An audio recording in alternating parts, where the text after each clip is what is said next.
2 बजे रात को सोया हूँ फुटपाथ के ऊपर ही, एक सोफे के ऊपर ही उसने गाड़ी में से निकाला ऊपर मम्मी कागज करके।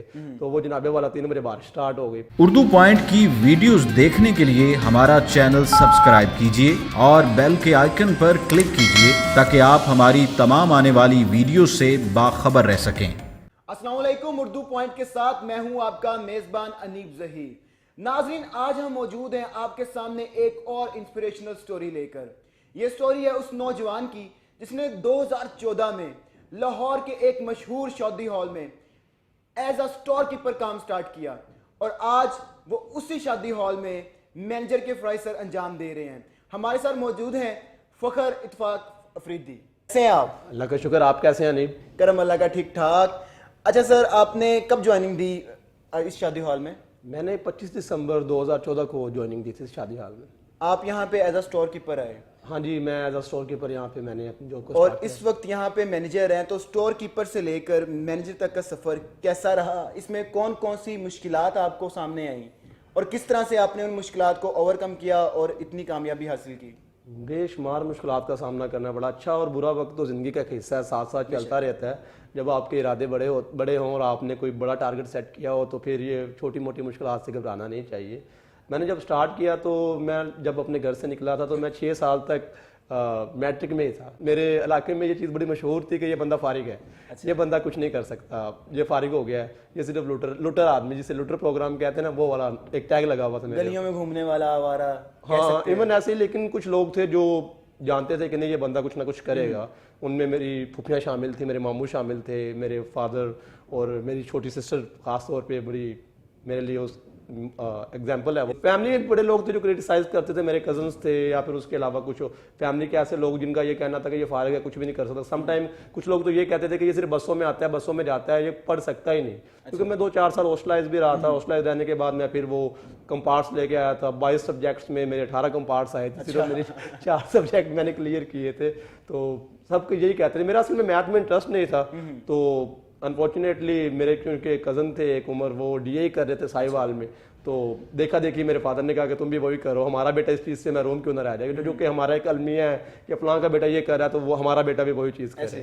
तो वो अफोर्ड भी नहीं करते थे, लेकिन उन्होंने कहा कि नहीं वो भी काम, तुम भी वही काम करो। मेरा मैथ में इंटरेस्ट नहीं था और वैसे भी मैं ज़रा चिल करने वाला लड़का था। हॉस्टलाइज लाइफ पहली दफ़ा देखी थी, तो वहाँ से मैं फिर माशाल्लाह 2 साल बाद फिर 22 में से 18 कंपार्ट्स लेके वापस आ गया था।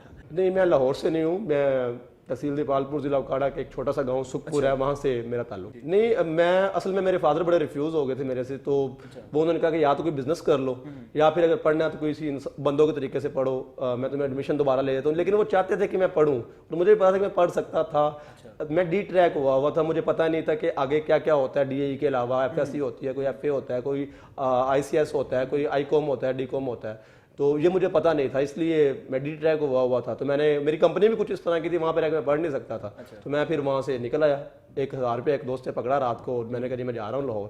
उन्होंने कहा कि तुम लाहौर में जाकर क्या करोगे, तुम्हें कोई जानता ही नहीं, कोई आगा ना पीछे। मेरे लिए वो एक बहुत बड़ी नेमत थी। जब मैं लाहौर में आया था ना, तो मेरे पास तो मतलब रोटी खाने के इतने खास पैसे नहीं थे, ना ही रहने के लिए कुछ छत थी। इवन कि मैं एक दिन फुटपाथ पे भी सोया था, रात 3 बजे सोया हूँ। तो मैं उस वक्त एक डेकोर वाले बंदे के साथ सारा दिन काम किया था मैंने। तो मेरे हाथों में कांटे लग लग के ना हाथ मतलब छलनी हो गए थे, ब्लड निकलना हल्का हल्का, सोजन काफ़ी ज़्यादा। तो अगले दिन फिर दोबारा इमर था, तो 2 बजे रात को सोया हूँ फुटपाथ के ऊपर ही, एक सोफे के ऊपर ही उसने गाड़ी में से निकाला ऊपर मम्मी कागज करके। तो वो जनाबे वाला 3 बजे बारिश स्टार्ट हो गई। फिर वहाँ से उठा हूँ 5 बजे नमाज पढ़ के दोबारा फिर वही काम शुरू कर दिया। असल में हुआ इस तरह से था कि जब मेरी क्योंकि मैट्रिक थी और मैं जॉब के लिए आया ही नहीं था, मैं आया था पढ़ने के लिए। घर से ये एक ज़हन बना के आया था, लेकिन पेट सबसे बड़ा अलमिया मसला था। फाइनेंशियली बैकग्राउंड भी कुछ इतना स्ट्रॉन्ग नहीं था कि ये कहूँ कि जी मुझे बैक से सपोर्ट होती रहेगी, मैं पढ़ता रहूँगा। तो मेरे लिए दोनों टारगेट ज़हन में थे। तो यहाँ पे जॉब खाली थी स्टोर कीपर की। तो एक दोस्त ही थे जानने वाले, उनके कोई जानने वाले यहाँ पे जॉब करते थे। तो उन्होंने मुझे रेकमेंड किया कि 3 दिन मैंने एक शवारमा शॉप पे काम किया, सिर्फ रोटी के एवज की रोटी मिलती रहेगी तो काम चलता रहेगा। तो लकीली मुझे जॉब मिल गई यहाँ पे। 8500 मेरी स्टार्ट सैलरी थी जब मैंने यहाँ पे ज्वाइनिंग दी। तो मेरी उनसे बात हुई, 2 से 10 तक मेरी रात की ड्यूटी टाइमिंग सेट हुई, लेकिन वो करते कराते क्लोजिंग करते कराते रात के 1-2 बज जाते होते थे। जब मैंने फिर वो जॉब से स्टार्ट लिया तो 8500 सैलरी थी। मेरे काम में इंटरेस्ट देख के मेरे ओनर ने मेरी सैलरी 9000 कर दी पहले माह ही। और उसके बाद फिर इस तरह से हुआ कि 9,000 सैलरी हो जाने के बाद पहले ही टारगेट, क्योंकि मेरी पढ़ाई थी तो आपको पता है जनवरी फरवरी में एडमिशन जाते हैं इंटर के, तो मैंने फ़ौरन से ना सबसे पहले जीवन आना है गांव में एक अकेडमी ढूंढी, अकेडमी वाले टीचर को कहा कि सर मेरा एडमिशन भेज दें किसी न किसी तरीके से, बाकी सारा काम मैं जानूँ। कौन से गांव में आप, जहाँ से आप रहते हैं वहीं पे? नहीं, जीवन हाना गाँव है ये, बिल्कुल ये मुगल आजम का इशारा क्रॉस करके सेकंड बिल्कुल बरकत मार्केट के अपोजिट। ठीक है, बरकत मार्केट। वहाँ पे एक न्यू गार्डन ग्रामर स्कूल था, वहाँ पे टीचर सईद साहब, मैं उनका बड़ा शुक्रगुजार हूँ, उन्होंने मुझे मतलब एक प्लेटफॉर्म फ्राहम किया। मैंने अपनी सारी स्टोरी बताई, मैंने कहा 6 साल हो गए हैं बिल्कुल फेल होता हुआ आ रहा हूँ, गाँव में भी टैग लगा फारग आदमी है लेकिन मैं कुछ करना चाहता हूँ और करने की घर से ही लाहौर में आया हूँ। तो फिर उन्होंने मेरा एडमिशन भेज दिया, एडमिशन भेजा, मैं उर्दू बाज़ार गया, उर्दू बाज़ार से मैंने वहाँ से जाके 5 ईयर्स की आप स्टूडेंट्स जो होते हैं टिप्स के वो लेके आया। मैंने 2 बजे अपनी जॉब से लेकर रात 2 बजे तक जब मैं फारिग होता था तो स्टोर में बैठ के ही पढ़ता रहता था।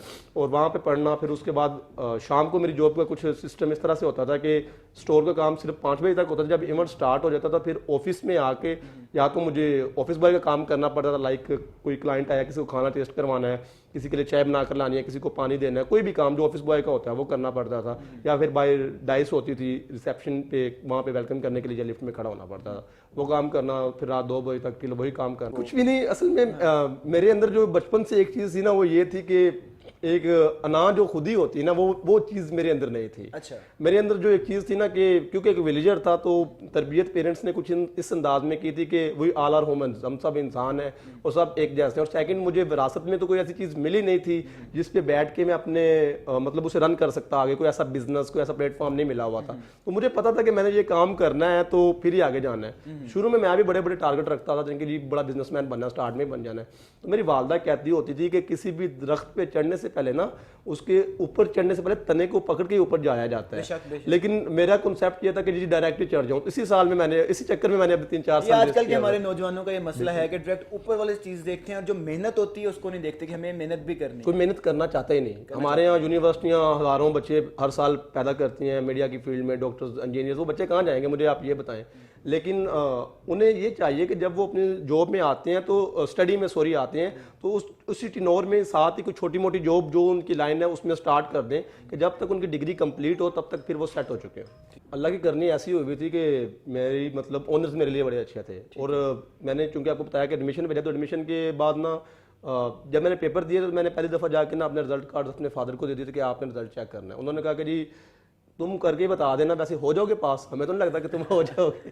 तो रिजल्ट आया तो मैंने अल्लाह का शुक्र है पहली डिवीज़न ली, उसमें A+ ग्रेड लिया। तो अब्बा जी बड़े खुश हुए, कहते यार क्या बात है, तुमने तो अजीब कारनामा कर दिया। फिर उनमें भी एक लहर आ गई कि नहीं अब ये कर जाएगा। फिर मॉडल टाउन में जाके फिर मैंने गवर्नमेंट कॉलेज मॉडल टाउन से अपनी बैचलर की डिग्री स्टार्ट की। तो जो आपने प्रमोशन का एक सवाल किया ना, प्रमोशन इस तरह से जब मेरी इंटर हो चुकी थी ना तो बैचलर में मैंने 3rd ईयर में टॉप लिस्ट में आया था। अच्छा। जब मेरा मॉडल टाउन का एक उस वक्त 3rd ईयर 4th ईयर के जो पेपर हैं अलग अलग नहीं होते थे, वो कॉलेज ही पेपर लेता था और उसमें जो बच्चे पास होते थे वही 4th ईयर के फाइनल पेपर देते होते थे। तो वो जब मैं पास हुआ तो ऑनर्स ने मेरी पोजीशन भी देखी, मेरा जो एक कम्युनिकेशन स्किल्स थी मेरे अंदर वो बड़ी अच्छी थी। और मैनेजर बनने के लिए आपकी कम्युनिकेशन स्किल है जो वो बहुत ही अच्छी है। हाँ जी। तो मेरा स्टार्ट कुछ इस तरह से हुआ था कि मेरी जो सबसे पहली प्रमोशन हुई थी ना वो 2016 में ही हो गई थी एज अ मैनेजर। मतलब कि आप कह रहे हैं कि साल या 1.5 साल बाद? हाँ जी, एज अ मैनेजर ही। एज अ मैनेजर मेरी प्रमोशन हुई थी रॉयल फोर्स जौहर टाउन में। वहाँ पे एक बंदा चाहिए था तो बॉस ने कहा कि हमने बाहर से जो बंदा रन करना, और इमरान साहब का मैं नाम लेना नहीं बोलूँगा जो मेरे मैनेजर थे यहाँ के, जिन्होंने मुझे मुश्किल वक्त में फाइनेंशियली भी हालात से सपोर्ट किया, उन्होंने कहा कि हमने बंदा हायर जो करना है तो हम फ़खर को मौका देते हैं। तो बॉस भी अच्छे आदमी थे, उन्होंने भी कहा कि ठीक है फ़खर तुम जाओ। मेरी ट्रेनिंग स्टार्ट हुई है, अभी 3 दिन हुए थे। तो ये एक ऐसा अलमिया है जो मैं आपको बताऊंगा तो शायद अलमिया क्या मेरे लिए एक ऐसा लम्हा था, लोगों के लिए खुशी का लम्हा होता है, मेरे लिए ज़िंदगी का सबसे तकलीफदा लम्हा था। मेरी प्रमोशन हुई है तो प्रमोशन के 3 दिन बाद मैं बैठा हुआ हूँ, असर का टाइम है, तो मुझे घर से अचानक फ़ोन आई है कि आपके फादर की डेथ हो चुकी है। तो वो बड़ा तकलीफ दे एक लम्हा था मेरे लिए कि सोचा क्या है, मैं सोच रहा था जी कि अभी गाड़ी आने वाली है, मैं सोच रहा था जी कि अभी लाहौर में अपना घर बनने वाला है, मैं सोच रहा था जी कि अभी फादर की सारी परेशानियां खत्म होने वाली हैं। एकदम से आपकी सारी सिचुएशन बदल गई। सिचुएशन क्या, हालात, ख्यालात, सब कुछ ही बदल गया। मैं तो, मेरे लिए शॉकिंग न्यूज़ थी, बहुत ही बड़ी, इतनी बड़ी शॉकिंग न्यूज़ थी कि मेरे फादर का और मेरा जो आपस में एक रिलेशन था ना वो लाइक का ब्रदर्स था। वो मेरे बड़े भाई थे, मैं उनका छोटा भाई था। मैंने उन्हें कभी फादर तो कहा नहीं था या अब्बा जी तो कभी कहा नहीं था, मैं उनका नाम लेके उन्हें बुलाता होता था इत्तेफाक साहब। तो लोग बड़े ना हैरान थे कि जी इनका कैसा रिलेशन है। तो मुझे जब पता चला कि जी फादर इज़ नो मोर, तो अचानक उन्हें था भी कुछ नहीं, तो मैं वो फ़ौरन से बीमार हो गया। वहाँ से मैं यहाँ से निकला, घर गया तो उनकी जो रसूमात थी वो अदा की। जनाजे के बाद मैं घर आया, घर आने के बाद बड़ा था सबसे मैं चूँका, तो फिर फैमिली को भी लुक आफ्टर करना। तो जब मैंने उन्हें बताया ना कि मैं प्रमोट हो गया, जो एज अ मैनेजर प्रमोट हो गया हूँ, तो उनकी खुशी की हद ही नहीं थी, बड़े खुश हुए, कहते यार वेरी गुड, छा गए हो तुम तो मैंने कहा आप परेशान हो, सारी चीज़ें फिट हो जाएंगी, आप परेशान ना हुआ करें। लेकिन वो वक्त मेरे लिए बड़ा तकलीफ दे वक्त था, उनकी डेथ हुई। मैं घर गया, मैं बीमार हो गया काफ़ी ज़्यादा, कनेक्शन बहुत ज़्यादा था ना। बीमार होने के बाद फिर मैं दोबारा वापस आया 25 दिन बाद। 25 दिन बाद तो की पोस्ट पे मैं आया। मैंने उनसे, मेरे ओनर्स अच्छे आदमी थे, उन्होंने कहा कि ठीक है कोई बात नहीं, हम फिर भी तुम्हें दोबारा मौका दे देंगे। मैं वापस आया तो जो मेरे बड़े ओनर हैं तजम्मुल साहब हैं, जो तजम्मुल साहब ने मुझे, वो उन दिनों में आउट ऑफ कंट्री गए हुए थे, जब फादर की डेथ हुई मैं आया तो उन्होंने मुझे बिठा के जैसे किसी बच्चे को ट्रीट करते हैं, समझाई सारी चीज़ें कि ये होता है, हर इंसान के लिए होता है, तुम परेशान ना हो, हम तुम्हारे साथ हैं और तुम आगे से मूव करो, इसी पोस्ट को ही मूव करो। लेकिन मेरी रात को फिर ज़्यादा तबीयत ख़राब होगी, मैं फिर गांव चला गया, फिर मैं आया ही नहीं 2-3 माह। ये 2018 के अगस्त की बात है। हमारे यहाँ एक मैनेजर की पोस्ट खाली हुई, तो मैंने कहा मुझे मैनेजर बनाए। तो सर कहते हैं कि तुम्हारी जो पोजीशन है, पोजीशन सेल्फ कॉन्फिडेंस होता है कि इंसान खुद कहे कि यार मैं इस चीज़ के लिए सूट कर, तो मुझे बना दिया। कहते तुम्हारी मतलब अभी पोजीशन उस तरह की नहीं है, तुम देखो मतलब मेंटली तौर पे अपसेट हो, तुम्हारी सेहत तुम्हारा साथ नहीं दे रही, तो तुम कैसे मैनेज करोगे। मैनेजर का तो काम ही बड़ा ज़्यादा होता है, थोड़ी सी भी मिस मैनेजमेंट होगी तो सारा काम ख़राब हो जाएगा, तो वो कैसे फिर हम मैनेज करेंगे। तो मैंने कहा कि नहीं, मुझे ये चांस चाहिए, मुझे नहीं पता मैंने करना है, अगर मैं ना कर सकूँ मुझे उतार दीजिएगा। वो कहते चलो ठीक है, यू कैन डू इट, अगर तुम कर सकते हो तो तुम्हें मौका देते हैं। उन्होंने मुझे मौका दिया, फिर मैंने उसे परफॉर्म किया एंड राइट नाउ अल्हम्दुलिल्लाह आई एम मैनेजर। कि जो इंसान अगर आपके साथ बुरा करता है, आप भी अगर उनके साथ बुरा करेंगे या वैसा सोचेंगे, फिर आप में और उनमें कोई फ़र्क नहीं है। तो मैं इसलिए मेरी कोशिश ये होती है कि मेरी फैमिली में जो लोग मतलब फाइनेंशियली वीक हैं, मैं जहाँ तक उन्हें सपोर्ट कर सकूँ उन्हें सपोर्ट करता रहता हूँ, किसी को पता भी नहीं चलता और वो काम चलता रहता है। चलें फ़खर भाई, अल्लाह आपको उम्मीद भी रखे और आपको कामयाब करे, जो टारगेट्स हैं आगे उनको पूरा करें जी। तो नाजरीन, जैसे आपने देखा आज हमारे साथ मौजूद थे फ़खर भाई। उन्होंने 2014 में लाहौर में अपने करियर का आगाज़ किया और कौन कौन सी मुश्किलात उनके दरमियान हायल हुई वो सारी आपने देखी। तो इस पूरे जो टाइम था उसको कवर करने के लिए और इन सारी चीज़ों को कवर करने के लिए सिर्फ एक चीज़ थी जो उनके पास थी, वो उम्मीद थी और अल्लाह पे भरोसा था। और अल्लाह भी कहता है कि कोशिश इंसान के हाथ में है, फल वो देता है। कोशिश इन्होंने की, फल उसने दिया। और ये आपके लिए एक बहुत बड़ी एक स्टोरी है कि आप भी अगर ज़िंदगी से नाउम्मीद हो चुके हैं तो अल्लाह की ज़ात पे भरोसा करें और कोशिश करते रहें। इंशाल्लाह एक दिन आप भी कामयाब होंगे। मिलेंगे उर्दू पॉइंट में अगली स्टोरी के साथ, तब तक के लिए मुझे दीजिए इजाज़त। अल्लाह हाफिज़।